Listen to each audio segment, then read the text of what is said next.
Hello नमस्कार दोस्तों, मैं आपके अपने प्यारे चैनल सुपर एकेडमी में एक बार फिर स्वागत करता हूं।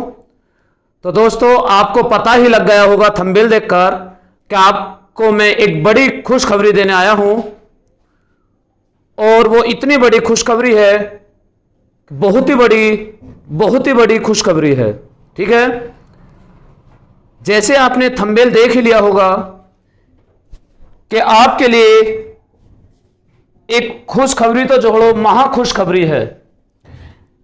1,30,000 सीआरपीएफ कांस्टेबल, किसकी?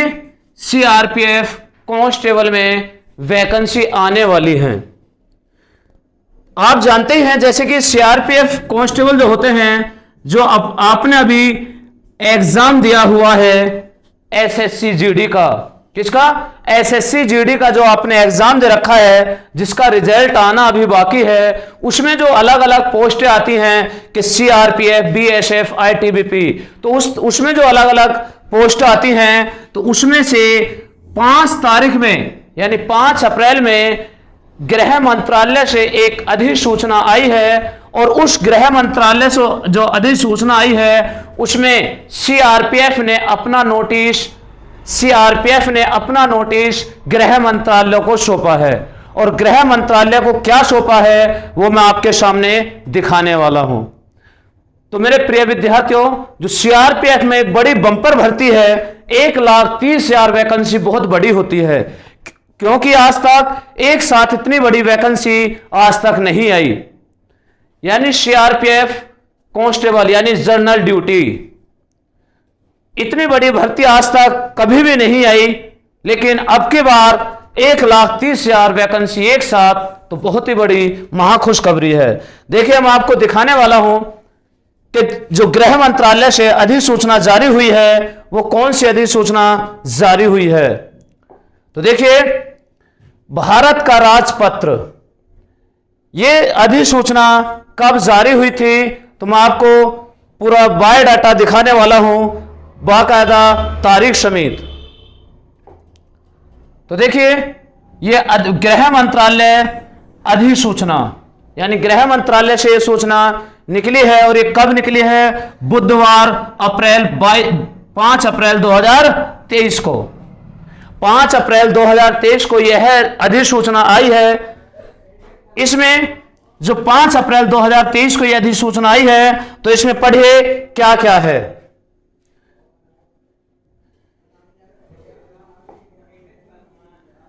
केंद्रीय सरकार केंद्रीय रिजर्व पुलिस बल अधिनियम 1949 यानी 1949 का जो 66 की धारा 18 की उपधारा 1 द्वारा प्रदत्त शक्तियों का प्रयोग करते हुए केंद्रीय रिजर्व पुलिस बल समूह गैर यानी साधारण ड्यूटी, जिसे हम जनरल ड्यूटी बोलते हैं, कैडर भर्ती नियम 2010 को, जहां तक कि उनका संबंध कांस्टेबल यानी साधारण ड्यूटी के पद से है, उन बातों के सिवाय अधिक्रांत करते हुए जिन्हें ऐसे अधिक्रमण से पहले किया गया है या करने का लोप किया गया है, केंद्रीय रिजर्व पुलिस बल में साधारण ड्यूटी का कैडर समूह के पद में कांस्टेबल साधारण ड्यूटी के पद में भर्ती की पद्धति का विनियमन करने के लिए निम्नलिखित नियम बनाती है।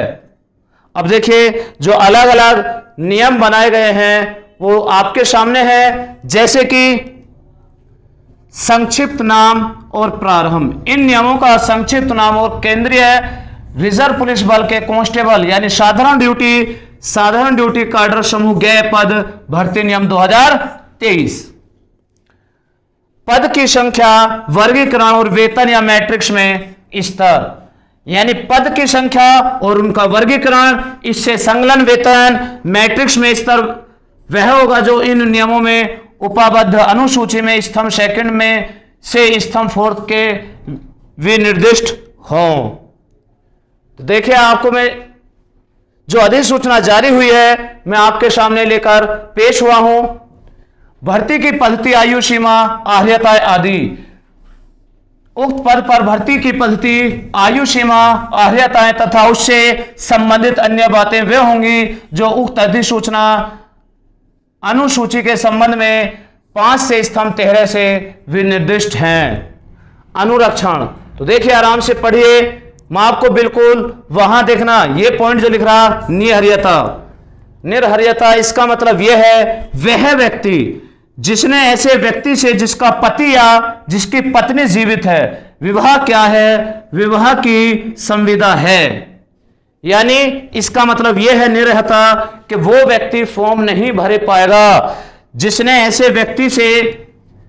व्यक्ति से जिसका पति या जिसकी पत्नी जीवित है, विवाह क्या है और विवाह की संविदा की है। यानी पत्नी जीवित है और उसको जिसने अपने पति या अपने पत्नी के जीवित रहते हुए किसी व्यक्ति से विवाह किया हो या विवाह की संविदा की हो। यानी एक विवाह करने के बाद दूसरा विवाह कर लिया हो, चाहे वो पति हो चाहे पत्नी हो, तो उसको फॉर्म भरा नहीं जाएगा।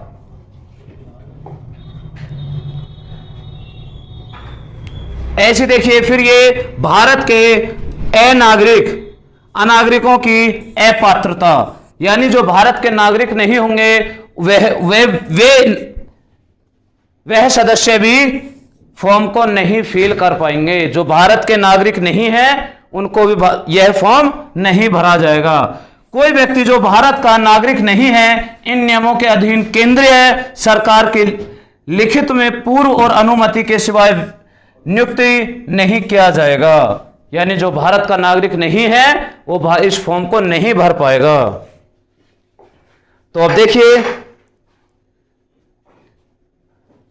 जो बिल्कुल मेन बातें हैं वो ये रही। पद का क्या नाम है, कांस्टेबल, जिसे हम जनरल ड्यूटी या साधारण ड्यूटी कहते हैं। ये जनरल ड्यूटी, इसमें पदों की संख्या कितनी आई है, तो 1,29,929।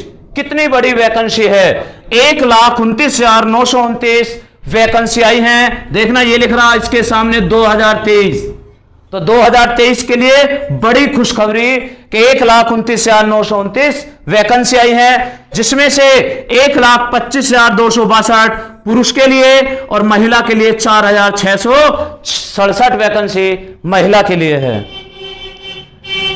साधारण केंद्रीय सेवा समूह ग में यह आती है। और अगर हम बात करें वेतन की, वेतन मैट्रिक्स में स्तर तो 21,700 से लेकर 69,100 रुपए तक इसकी सैलरी होती है।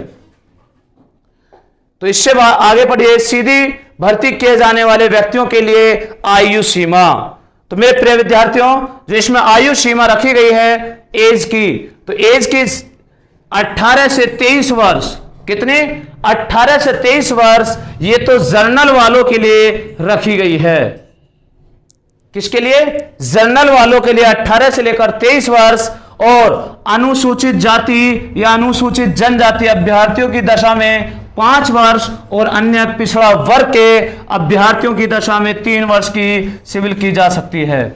यानी कि जो एससी और एसटी में आते हैं उन्हें 5 साल की छूट है, और जो ओबीसी में आते हैं उन्हें 3 साल की छूट एज में दी गई है।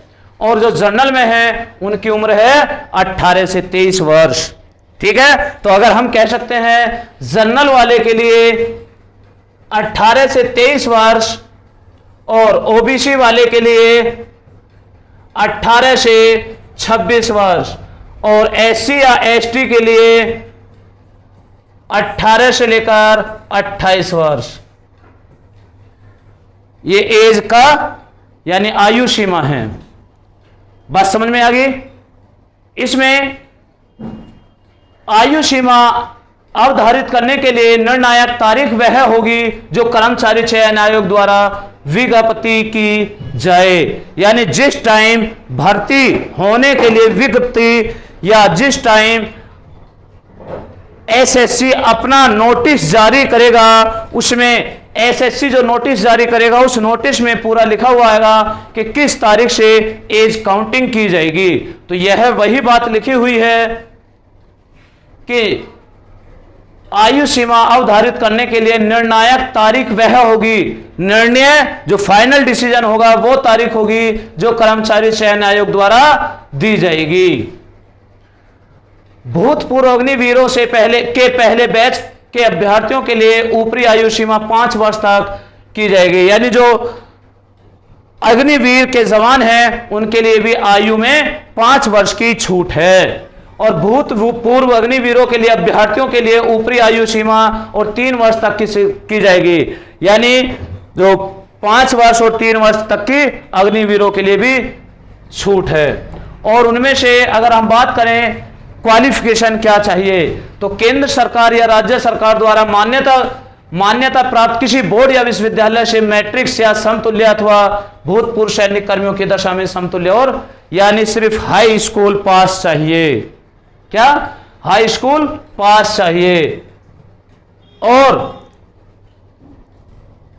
इसमें अगर यह भी बात करते हैं, देखिए भूतपूर्व अग्निवीरों को शारीरिक दक्षता परीक्षा पीईटी से छूट प्रदान की जाएगी। यानी कि उनकी जो शारीरिक दक्षता है पीईटी, वो उनको छूट दी जाएगी, उनसे वो फिजिकल नहीं कराया जाएगा। ठीक है, बात आ गई समझ में?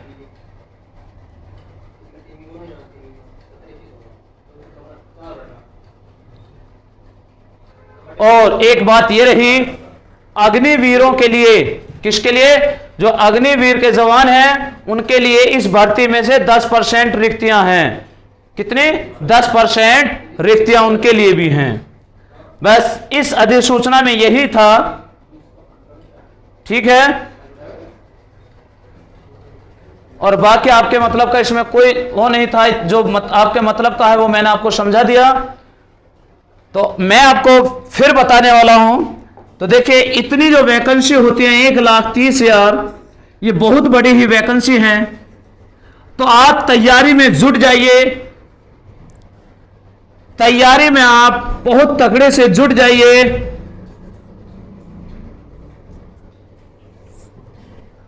और जैसे ही एसएससी अपना नोटिस जारी करेगा वैसे मैं आपके सामने वो नोटिस लेकर हाजिर होऊंगा। ठीक है, तो मेरे प्रिय विद्यार्थियों, जो भी नोटिस आएगा मैं तुरंत आपके सामने लेकर हाजिर होऊंगा। और इस मेहनत में जुट जाइए। अगर अब की बार नौकरी लेना है तो मेहनत में कड़े होकर जुट जाइए, बहुत ही तगड़े होकर जुट जाइए। और इसका अगर हम सिलेबस की बात करें, तो सिलेबस पूर्ण रूप से तभी आएगा जब एसएससी अपना नोटिस जारी कर देगा। ठीक है, तो जैसे नोटिस जारी होगा वैसे मैं आपके सामने नोटिस को लेकर हाजिर होऊंगा। ठीक है, फिर मिलते हैं, तब तक के लिए जय हिंद, जय भारत।